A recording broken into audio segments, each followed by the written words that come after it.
म्हणजे आजकाल भारतात मुली तशाही सुरक्षित नाही. मग तो देशाचा कुठलाही कोपरा असो. रोज किमान 10 पेक्षा जास्त ठिकाणांहून मुलींवर अत्याचार झाल्याच्या बातम्या येतात आणि समाज मन सुन्न होऊन जातं. भारतात 3 पैकी 1 महिला शारीरिक किंवा लैंगिक शोषणाचा बळी ठरत असल्याचं या आकडेवारीतून समोर येत आहे. अनेक प्रकरणांमध्ये महिला तिचा पती किंवा कुटुंबातील सदस्याच्या हिंसाचाराचा बळी ठरते. स्टॅटिस्टिक्स ऑफ इंडिया मध्ये ही धक्कादायक आणि चिंताजनक आकडेवारी समोर आली आहे. पण मंडळी, भारतात फक्त मुलीच नाही तर मुलं सुद्धा आता तितकीच असुरक्षित झाली आहेत. भारतात दरवर्षी 20 पैकी एका मुलावर अत्याचार होतो. एका मीडिया रिपोर्ट्सनुसार पुरुषावर होणाऱ्या अत्याचारांचं प्रमाण महिलांच्या तुलनेत फक्त काही टक्क्यांनी कमी आहे, पण याबाबत कुठलीही वाच्यता केली जात नाही. अगदी धार्मिक स्थळापासून रुग्णालय, वेगवेगळ्या शिक्षण संस्था, disco pub, parties, cinema hall, शेत अशा ठिकाणी पुरुषांवर झालेल्या अत्याचाराच्या घटना समोर आलेल्या आहेत. पण पुरुषांच्या शांत राहण्यामुळे हे अपराध आणि अपराधी जगासमोर येत नाहीत. आता तुम्ही म्हणाल, मी हे तुम्हाला का सांगतोय? याचं कारण म्हणजे अमरावतीत काल झालेली एका 17 वर्षाच्या मुलाची निर्घृण हत्या. गंभीर बाब म्हणजे हत्या करण्याआधी त्याच्यावर 20 वर्षीय मुलाकडून अत्याचार करण्याचा प्रयत्न झाला, पण पोराने विरोध दर्शवल्यावर त्या 20 वर्षीय मुलाने त्याची हत्या केली. आता त्या पीडित मुलाच्या पालकांचा टाहो ऐकून तमाम अमरावतीकरांची झोप उडाली आहे. सदर घटनेबद्दल अधिक माहिती जाणून घेऊयात. नमस्कार, मी प्रथमेश आणि तुम्ही पाहताय विशेष. म्हणजे अमरावतीच्या मोर्शी शहराच्या श्रीकृष्णपेठ येथील अरविंद रवाळे यांच्या घरी अनंत चौरे हे त्यांच्या पत्नी आणि 2 मुलांसह गेल्या 8-10 वर्षांपासून भाड्यानं राहत आहेत. चौरे हे एक मध्यमवर्गीय व्यक्ती. परिस्थिती अभावी त्यांचा मोठा मुलगा सुनील चौरे हा मोर्शीतल्याच पेट्रोल पंप आणि हॉटेल बारवर दारूच्या दुकानात काम करायचा. सुनीलचे वडील सुद्धा रात्रपाळीवर कामाला जायचे. 23 जानेवारीला रात्री 10 वाजता सुनीलची कामावरून सुट्टी झाल्यावर तो आपल्या वडिलांच्या कामाच्या ठिकाणी गेला. त्यांना रात्रीच थंडी वाजेल म्हणून त्याने स्वतःचं स्वेटर काढून वडिलांना दिलं आणि फोनवर कोणाशी तरी बोलत तो घरी निघाला होता. पण वडिलांकडून निघालेला सुनील सकाळ झाली तरी घरी पोहोचलाच नाही. दुसऱ्या दिवशी त्याच्या आई वडिलांनी शोधाशोध सुरू केली तर त्याचा कुठेच पत्ता नव्हता. मग अजून वेळ दडवण्यात अर्थ नाही म्हणून त्यांनी थेट पोलीस स्टेशन गाठलं आणि आपला मुलगा बेपत्ता झाल्याची तक्रार दिली. पण तरीही सुनीलचा काहीच पत्ता लागला नाही. दरम्यान 25 तारखेला शुक्रवारी सकाळी मोर्शी रस्त्याजवळील एरला गावाजवळ काही जणांना काटेरी झाडीत एक मृतदेह नग्न अवस्थेत आढळून आला. त्यांनी लगेचच पोलीस ठाण्यात त्या घटनेची माहिती दिली. त्यानंतर पोलीस घटनास्थळी दाखल झाले. घटनास्थळाची पाहणी केली. आजूबाजूच्या लोकांकडे कुणी काही पाहिलं का याचीही चौकशी केली. दरम्यान त्या मृतदेहाची ओळख पटवण्यासाठी मिसिंग केसेस मधल्या तरुणांच्या पालकांना बोलावून घेतलं तर तो मृतदेह सुनीलचा असल्याचं लक्षात आलं. सुनीलच्या अंगावर मारल्याच्या गंभीर जखमा होत्या. सुनीलची अतिशय निर्घृण पद्धतीनं हत्या करण्यात आली होती.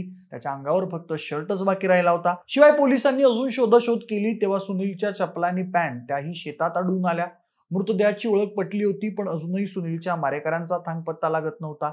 त्याच्या मृत्यूचं कारण कळालं नव्हतं कारण सुनीलची कुणाशी काहीच दुश्मनी नव्हती. दरम्यान पोलिसांनी आसपासच्या सीसीटीव्ही फुटेजमध्ये काही सापडतंय का याचा शोध घेतला, पण त्या परिसरात कुठंच सीसीटीव्ही उपलब्ध नव्हते.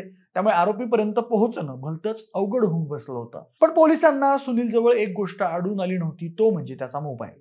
पोलिसांनी सुनील ज्या बिअर बारमध्ये काम करायचा तिथलं सीसीटीव्ही फुटेज चेक केलं तेव्हा सुनील घरी जाताना त्याच्यासोबत एक युवक असल्याचं दिसून आलं. दरम्यान पोलिसांनी त्या तरुणाला शोधण्याची शोध मोहीम राबवली. त्यावेळी कुठून तरी पोलिसांना अशी खबर लागली की मोर्शीपासून जवळच असलेल्या निंबी शिवारात आरोपी आहे. नंतर पोलिसांनी व्यवस्थित प्लॅनिंग करून आरोपीला अटक केली. तो आरोपी होता 20 वर्षाचा दिनेश उर्फ गोलू उईके. दरम्यान पोलिसांनी अटक करून ताब्यात घेतल्यावर त्याला पोलिसी खाक्यात दाखवून त्याच्याकडे चौकशी केली जेणेकरून त्याने सुनीलला मारलंय का आणि मारलं असेल तर याची उकल होईल. त्यावेळी दिनेश पोपटासारखं सगळं सांगू लागला. पोलिसांच्या चौकशीत समोर आलेल्या माहितीनुसार दिनेश उईके हा शेतात रखवालीचं काम करतो. गुरुवारी 23 जानेवारीला रात्री तो एका देशी दारू दुकानात दारू पिण्यासाठी गेला होता.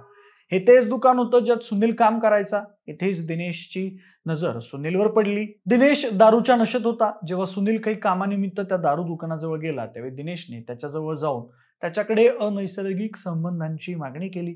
सुनीलने त्याला स्पष्ट भाषेत नकार दिला. त्यानंतर सुनील आपल्या वडिलांकडे गेला. आपला स्वेटर वडिलांना देऊन तो घरी जाण्यासाठी पायी निघाला. त्यावेळी दिनेशही त्याच्यासोबत मागोमाग येत होता. काही काळानंतर ते दोघेही मोर्शी ते अमरावती मार्गावरील शिरभाते मंगल कार्यालयापासून काही अंतरावर असलेल्या रस्त्यावर पोहोचले होते. तिथला रस्ता सामसूम होता. मग अंधाराचा फायदा घेत दिनेशने सुनीलला खाली पाडलं आणि त्याच्यावर जबरदस्ती करायचा प्रयत्न केला. मात्र सुनीलने त्याचा प्रतिकार केला. त्यावेळी दिनेशने 4 ते 5 वेळा त्याच्या डोक्यात प्रहार केला. त्यामुळे तो गंभीर जखमी झाला. त्या स्थितीतही दिनेशने त्याच्यावर अनैसर्गिक अत्याचार केल्याचं सांगितलं जात आहे. काही वेळानंतर नराधम दिनेशने क्रौर्याची परिसीमा ओलांडून त्याची निर्घृणपणे हत्या केली आणि त्यानंतर त्याच्यापासून 100 मीटर अंतरावर जाऊन त्यांनी झोपून घेतलं. पुढे जाग आल्यावर आपण नशेच्या धुंदीत भयंकर कृत्य केल्याची जाणीव झाली आणि दिनेश तिथून पसार झाला. तो लपून बसला होता. पण नंतर पोलिसांनी दिनेशच्या मुसक्या वळल्या. त्याला या भयंकर कृत्याची काय शिक्षा मिळेल हे तर अजून माहिती नाही. पण सुनीलच्या हत्येवरून ही गोष्ट नक्की स्पष्ट होते की वासना आणि विकृती कुणाचं वय किंवा लिंग पाहत नाही. स्त्री असो पुरुष असो कुणावरही अशी अकस्मात वेळ येऊ शकते. बऱ्याच जणांचं असं मत आहे की पुरुषावर अत्याचार होऊच शकत नाही. एका पीडित पुरुषाने त्याच्या घरी जेव्हा अशा कृत्याबद्दलची माहिती दिली होती तेव्हा त्याच्या घरच्यांनीच त्याच्यावर विश्वास ठेवला नव्हता. पण मंडळी, हे जे काही आजूबाजूला घडतंय ते निराशाजनक असण्यापेक्षा भीतीदायकच जास्त आहे. सदर घटनेतील आरोपीला काही शिक्षा व्हायला हवी याबद्दलची तुमची मतं मला कमेंट करून नक्की सांगा. जर हा व्हिडिओ आवडला असेल तर लाईक आणि शेअर करा. सोबतच आपल्या विशेष भारी या YouTube चॅनलला देखील सबस्क्राईब करायला अजिबात विसरू नका. धन्यवाद.